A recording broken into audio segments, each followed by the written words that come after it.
Desktop background को बा ऊपर भाग को परिवर्तन करिवार पदक्षेप मान। प्रथमे डेस्कटॉप रे शून्य जगार माउस रो डाहाण पट क्लिक कर दियंतु। एहा परे मेनू रे थिबा पर्सनलाइज ऑप्शन को क्लिक करंतु। परे डेस्कटॉप बैकग्राउंड लिंक को क्लिक करंतु। एहा परे गोटे छवि बाछंतु एवं एहाको डेस्कटॉप बैकग्राउंड भाबरे स्थापन करंतु।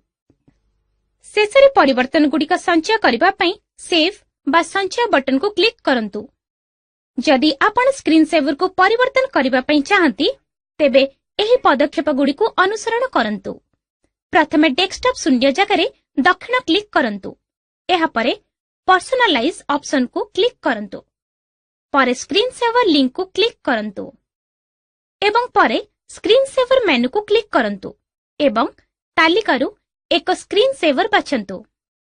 ताहा परे वेट किंबा बक्सरु मिनिट रो संख्या बाछि स्क्रीन सेवर पई समय स्थापन करंतु।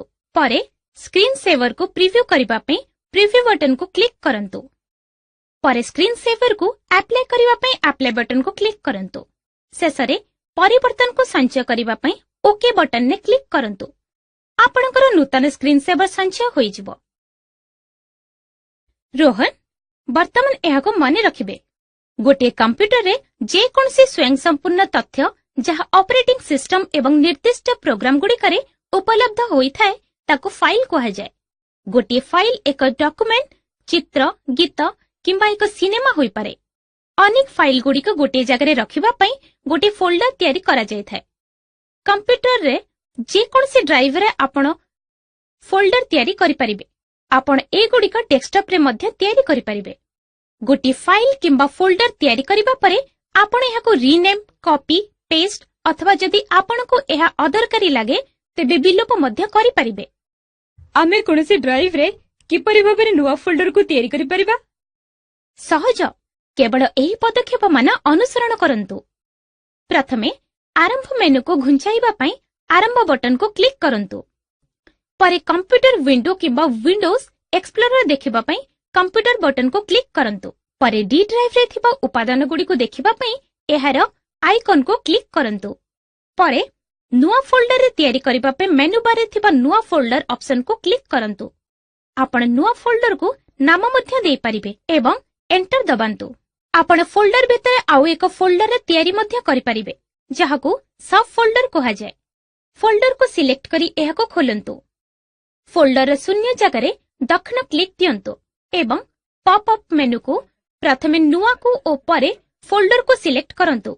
गोटे नुआ फोल्डर सृष्टि हेबो। गोटे नुआ फाइल किंबा फोल्डर को खोलिबा पई एही पदक्षेप मान अनुसरण करंतु। प्रथमे आरंभ मेनू को घुंचाइबा पई आरंभ बटन को क्लिक करंतु। एहा परे कंप्यूटर विंडो किंबा विंडोज एक्सप्लोरर देखैबा पई कंप्यूटर को क्लिक करंतु। परे डी ड्राइव रे थिबा उपादान गुडी का देखिबा पई एहाको क्लिक करंतु। आपण खोलिबा पई चाहुथबा फोल्डर रे ऊपरे डबल बा दुई थर क्लिक दियंतु। फोल्डर भितर फाइल किंबा सब फोल्डर को डबल बा दुई थर क्लिक दियंतु जदि से गुडी का खोलिबा को चाहंती। फाइल किंबा फोल्डर को किपरि सेव किंबा रीनेम बा अन्य नाम किपरि देई परिबे। जेतेबेले आपण डी ड्राइव रे गोटे फोल्डर, सब फोल्डर किंबा फाइल तयारी करिवे ताहा स्वयंक्रिय भाबरे नुआ फोल्डर किंबा नुआ अनुच्छेद डॉक्यूमेंट नामरे संचय हेबो। फाइल बा फोल्डर को पुनः नामकरण करिबा पई ए गुडी को ऊपर दक्षिण क्लिक करंतु। नूतन पॉपअप रे रीनेम को क्लिक करंतु। परे नुआ नाम को टाइप करी एंटर क्लिक करंतु। फाइल बा फोल्डर रो पुनः नामकरण होई जिवो।